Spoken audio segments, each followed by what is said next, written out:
In today's video, I'll show you how to create a task in Jobber, helping you stay organized and keep your team on track. Make sure to subscribe for more productivity tips. First, open your browser, go to Jobber and log into your account or sign up if you're new.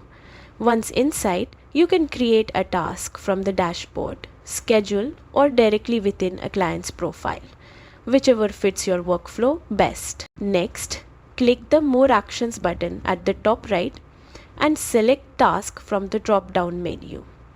Now it's time to fill in the task details.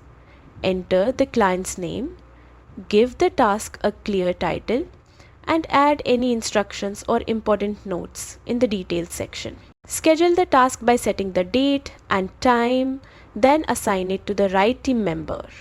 You can also set reminders and even notify your team via email to make sure no one misses it. Finally, click Save to make your task official.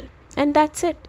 You've successfully created a task in Jobber, making your workflow more organized and efficient. Stay on top of your tasks and keep your team productive with Jobber.